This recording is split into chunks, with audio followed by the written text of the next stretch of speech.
Right, I like to say Barak the Yahweh, Barak the Yahweh, Barak the Yahweh, Barak the Yahweh, Bahashem, Rakak Wadash, Gabons, the apostles and elders of GMS, and salutations to you brothers out there that's doing this work in truth and sincerity. So, will the other nations be saved? Will the other nations outside of the children of Israel, which the children of Israel are the so-called Black, Hispanics, and Native Americans, will the other nations be saved? Well, let's get some scriptures on that, right? Let's find out. So what I want to go to first is actually the book of Isaiah,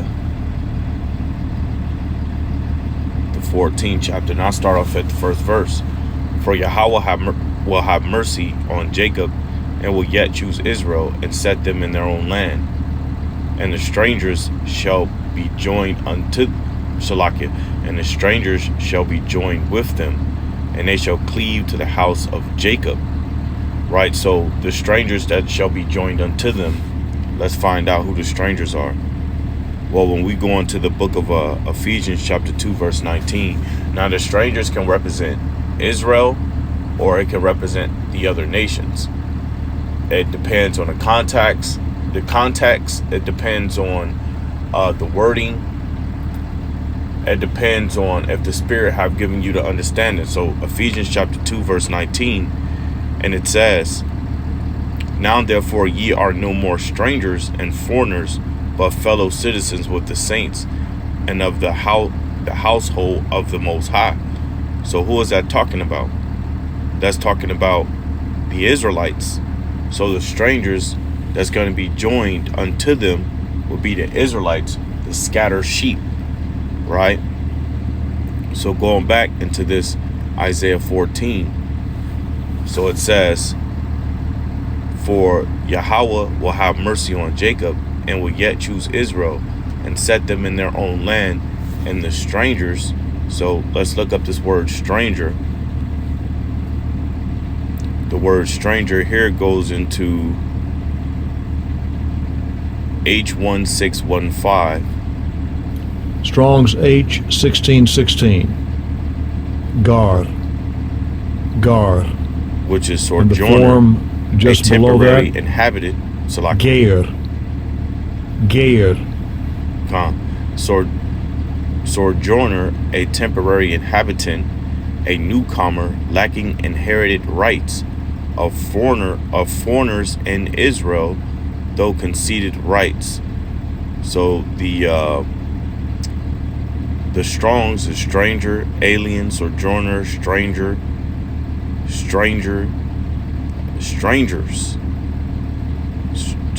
Strong's definition, it says properly a guest, by implication a foreigner, alien, stranger, and stranger. So this is why we got Ephesians chapter 2 verse 19, because the strangers that's going to be joined unto Israel are the Israelites that have taken the customs of the other nations.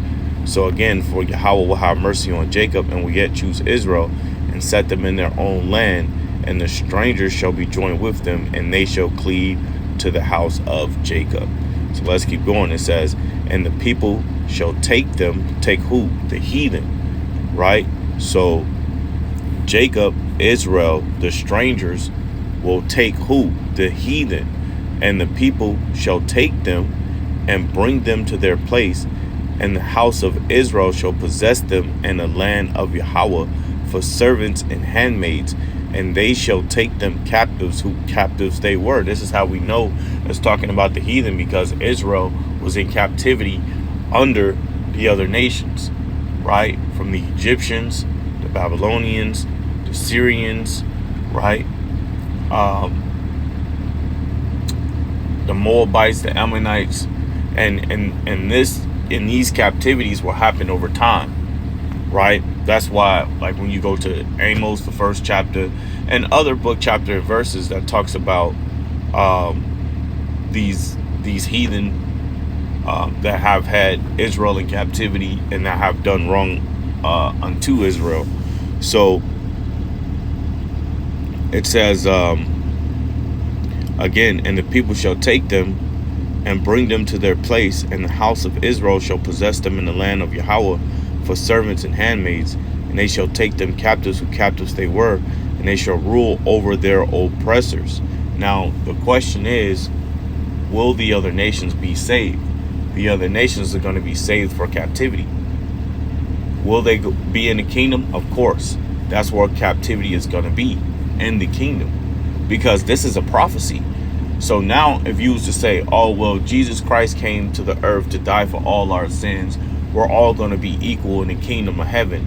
Well, how is that when there's prophecies in this book that talk about the nations going to captivity under the Israelites? These prophecies have not taken place yet, because now you will have to show proof. 1 Thessalonians chapter 5 verse 21 says, prove all things. Now you will have to prove that these nations went into captivity under Israel. You got to prove it. You got to prove when the Moabites, the Ammonites, the Ishmaelites, the Edomites, and the Hamites went into captivity under Israel. You will have to show that. Right? So it says, and it shall come to pass in that day that Yahweh shall give thee rest from thy sorrow and from thy fear and from the hard bondage wherein thou was made to serve. But when was that? See, you got these small hats that call themselves the true Jews, but here they own the radio stations, they own all the jewelry stores, they own media, right? They have their land, but they all call themselves they all call themselves the children of God, which ultimately, truthfully, and according to prophecy in the spirit, they are not the children of the Most High, because the Lord said that the Lord just said right now that He would take away the sorrow from His people, right? He said that He would take away the sorrows. He would take away the hard bondage. Well, the small hats ain't in hard bondage.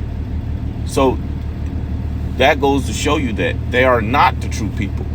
The people that is still in bondage today are the Israelites, are the so-called Black Hispanics and Native Americans. Now, you might have some so-called Black Hispanics and Native Americans that have a little bit of bread.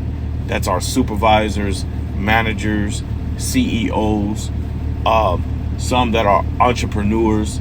But as a whole, we are still in bondage. We're still in captivity. We're still under our enemy. We're still being oppressed, right? And somebody might ask, well, how are so-called black people still being oppressed? Well, and I keep bringing up this study, but there are studies that are done that show you that the so-called black men will most likely be the first fired, the last to hire. And that's still going on right now. Well, there's laws against that, and that's discrimination. You can't know if they're not hiring you because of that.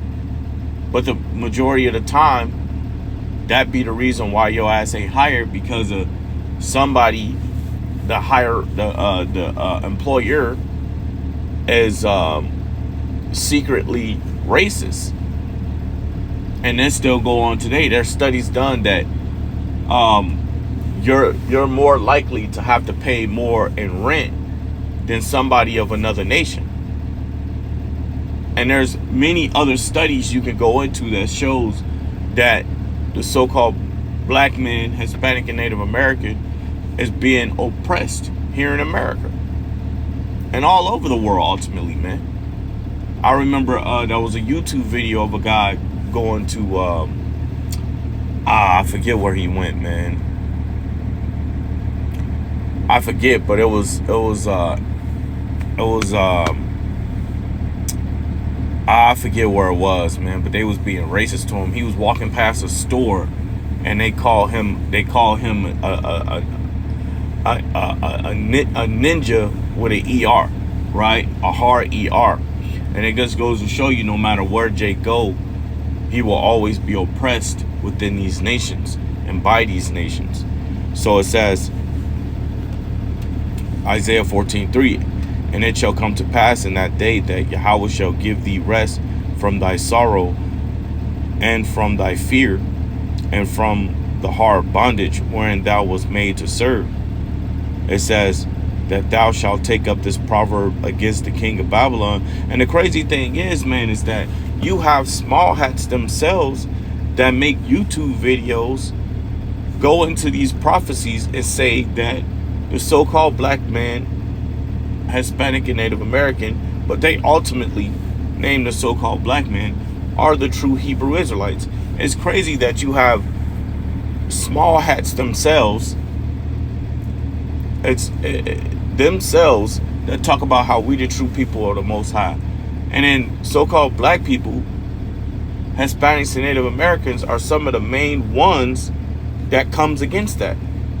You would think that, you know, you will ultimately be happy to know that you are, you know, the chosen, the elect of the Most High. But instead, you refuse, and you would rather join yourself among these heathen, be among these heathen, than to actually be of the elect or the chosen of Yahweh Shem Shah. It's wild. But again, will the other nations be saved? Saved for slavery. They will be saved for slavery in the kingdom of heaven, whether if you like it or not. Isaiah 14:4, that thou shalt take up this proverb against the king of Babylon and say, how hast thou, oppressor, seized the golden city seized? America is the golden city. I remember there was a time where they said that they believed that nations believed that America streets were gold. Man, this is the golden city. Why? And ultimately because all nations come here to benefit from America so they can send that money back home to their families. This is that golden city, no doubt about it. It says Yahweh hath broken the staff of the wicked. Now the staff represents power, right? Let's get that. Let's go into this word, staff. Staff, branch, tribe, staff, rod, shaft, branch, a vine, tribe, company, led by chief with staff originally, tribe, rod, staff, Steve, tribe, right? And because a staff represents power or dominance, Yahweh hath broken the staff of the wicked. It says, and if you look up Malachi chapter 1 verse 4, the wicked is Esau Edom, which is still ruling over the earth today. His face is all over the damn TVs. It says Yahweh hath broken the staff of the wicked and the scepter of the rulers. Who holds a scepter? The emperor. I remember playing the game Oblivion, and the emperor that dies, you could pick up his scepter, and his scepter is what represented him being the emperor, right? So it says, he who smote the people in wrath with a continuous stroke, he that ruled the nations in anger is prosecuted, and none hindereth. The whole earth is at rest and is quiet. They break forth in singing. This is when these devils are going to go down, right? When these devils go down, when these nations go into captivity and Israel is put back in the power seat, right? The world is going to rejoice. And when I say the world, I'm talking about the trees, the plant, the blades of grass, Israel, even the nations themselves are going to rejoice when these things begin to take place. So that's one I already had up, which is Psalms 149. And I'll start at 1. Praise ye Yahweh, sing unto Yahweh a new song, and his praise in the congregation of saints. Let Israel rejoice in him that made him. It says, let the children of Zion be joyful in their king. Let them praise his name and the dance. Let them sing praises unto him with a timbrel and harp. For Yahweh taketh pleasure in his people. He will beautify the meek with salvation. Let the saints be joyful in glory. Let them sing aloud upon their beds. Let the high praises of the Most High be in their mouth, and a two-edged sword in their hand, to execute vengeance upon the nations, and punishment upon the people, to bind their kings with chains, and their nobles with the fetters of iron, to execute upon them the judgment written. This honor have all his saints. Praise ye Yahweh. That's why a part of that movie, Birth of a Nation, I love that part when he was bringing it out and the people was crying and clapping at the same time, being joyful that, through the spirit and the power of Yahweh Shema, the Lord will bring us out of this captivity, and our enemies will be found in captivity. But I'm going to end it from there and say Barak the Yahweh, Barak the Yahweh Shah, Barak the Yahweh, Barak the Yahweh Shah, Bahashem. Rakak Wadash, double ones, the apostles and elders of GMS. And salutations to you brothers out there that's doing this work in truth and sincerity. I'd like to say Shalom.